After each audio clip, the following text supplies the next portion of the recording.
देख रहे हैं रात का राज 33। कौन है बच्चा? ये ले, 2 कश भर ले, थोड़ी राहत मिल जाएगी। रंजन पहले से ही बहुत घबराया हुआ था। इस समय उसे बाबा की कही बातों को मानने के अलावा कोई और चारा नजर नहीं आ रहा था। थोड़ा सा कुचाते हुए उसने हाथ आगे बढ़ाया और चिल्लम बाबा के हाथों से लेकर 2 गहरे कश खींच लिए। अपनी बात कहने के बाद बाबा फिर से सर झुकाकर अपने चिल्लम सूखने में व्यस्त हो गए। रंजन कुछ पल वहीं खड़ा रहा और फिर चुपचाप बाबा के बताए रास्ते पर आगे बढ़ने लगा। जैसे जैसे वो आगे बढ़ रहा था, पास के जंगल से आती जंगली जानवरों की हो की आवाज से उसके बदन में डर की झुरझुरी सी दौड़ रही थी।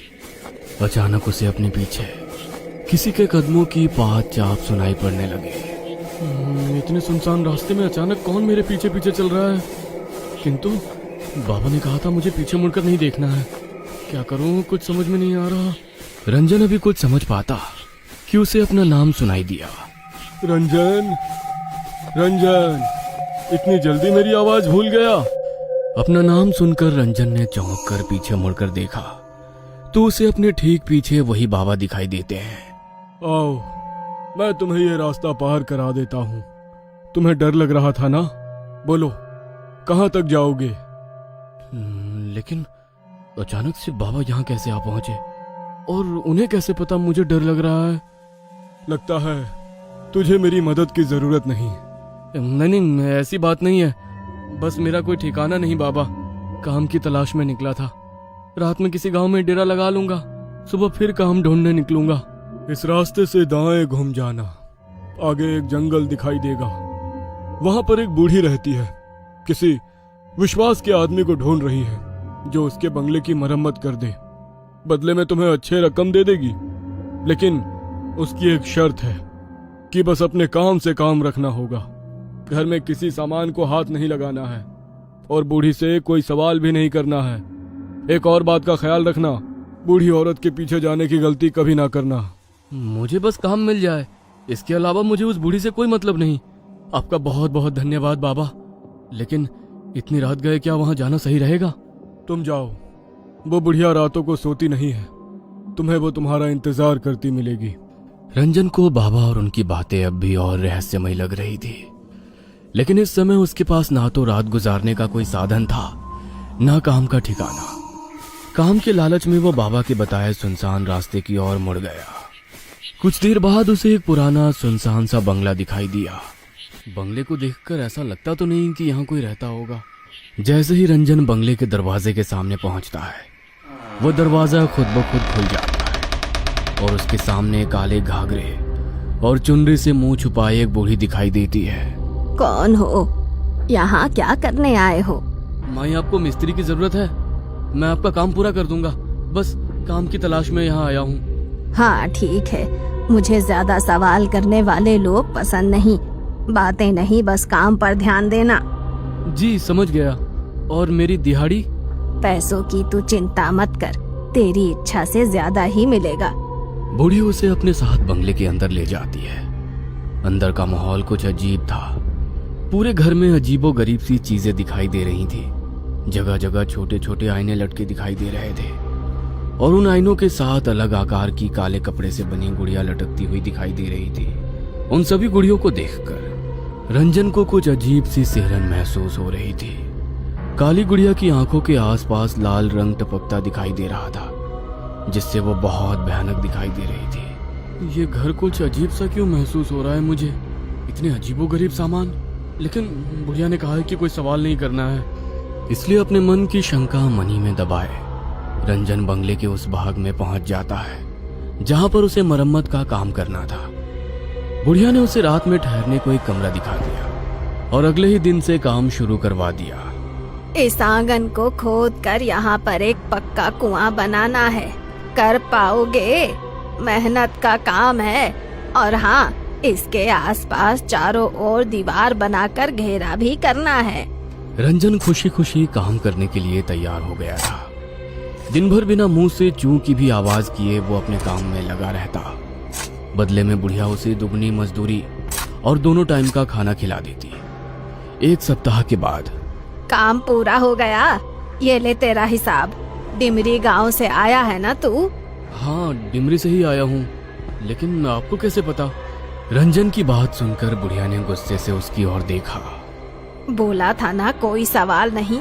सुन, मेरा एक काम करेगा। तेरे गांव में एक आदमी रहता है, सज्जन सिंह। जानता है उसे? नहीं, जानता तो नहीं हूँ, लेकिन उसकी गांव में एक बड़ी दुकान है, इसलिए नाम सुना है उसका। मेरा दूर का रिश्तेदार है, उस तक कुछ सामान पहुंचाना है। तुझे इस काम के बदले मैं थोड़े पैसे और दे दूंगी, करेगा ना? रंजन खुशी खुशी बुढ़िया का सामान पड़ोस के गांव तक पहुंचाने को तैयार हो जाता है। बुढ़िया ने एक पोटली बांधकर उसे थमाई और कुछ पैसे देकर विदा कर दिया। रंजन ने एक सप्ताह काम करके अच्छा धन इकट्ठा कर लिया था। पोटली लेकर वो सज्जन सिंह के घर पहुंच जाता है। जी, क्या आप ही सज्जन सिंह हो? और सज्जन सिंह के लिए ये सामान उनकी किसी जानने वाली ने भिजवाया है। कहाँ से आए हो? किसने भिजवाया है? मुझे ज्यादा जानकारी नहीं है, मैं तो साथ को उस दूर काम करने गया था। वहीं एक बुढ़िया मिली जिसने ये सामान आपको देने के लिए कहा। सज्जन सिंह हैरानी से वो पोटली खोलकर देखता है तो उसकी चीख निकल जाती है। तुरंत ही वो उस पोटली को वापस बांधता है और उसे वापस पकड़ा देता है। इसे तुरंत वापस देकर आओ, जिसने तुझे ये दी है। ये मेरा सामान नहीं है, और खबरदार, अगर आज के बाद यहाँ दिखाई दिया, मुझसे बुरा कोई नहीं होगा। सज्जन सिंह को गुस्से में देखकर रंजन पोटली लेकर अपने घर आ जाता है। आजकल किसी के साथ भलाई करने का जमाना ही नहीं रहा। साथ को उससे मैं ये पोटली ढोकर लेकर आया और यहाँ आकर उस बूढ़े ने सामान लेने से इनकार कर दिया। कहता है मैं तुरंत जाकर उसे वापस करके आऊँ। अरे छोड़िए ना, आपको क्या जरूरत है वहाँ जाने की? इसमें जो भी सामान है उसे हम रख लेते हैं। कोई मूर्ख ही होगा ना जो इतनी दूर ये सामान लौटाने जाएगा। पागल मत बन, हमें इसे खोलने की भी जरूरत नहीं है। जो भी सामान है हम वापस कर देंगे, बस जो अपना नहीं वो मिट्टी। रंजन की पत्नी को जाने क्या जिद थी। वो हर हाल में देखना चाहती थी कि इस पोटली में बुढ़िया ने क्या कीमती सामान दिया है। इसलिए रात को रंजन के सोने के बाद वो पोटली खोल देती है। पोटली देखकर उसके पैरों के नीचे से जमीन निकल जाती है। इस पोटली में तो बड़ा ही अजीब सा जादू टोने का सामान रखा हुआ है। हे भगवान, कहीं इसीलिए तो उस बूढ़े ने ये सामान इनसे वापस करने को तो नहीं कहा था। और ये क्या, इस काली गुड़िया ने तो हूबहू मेरे जैसे कपड़े पहने हुए हैं। उर्वशी पसीने से तरबतर हो गई थी। अगली सुबह, सुनिए जी, ये पोटली उस बुढ़िया को वापस देकर आइए, और चाहे जो हो जाए आप वहाँ एक पल को भी ठहरना मत। तूने ये पोटली खोली थी क्या? नहीं नहीं, मैंने कुछ नहीं देखा, बस तुम ये वापस देकर आओ। रंजन वो पोटली लेकर घर से निकलकर अभी कुछ ही दूर पहुंचा था कि सज्जन सिंह के घर से रोने की आवाजें सुनाई दी।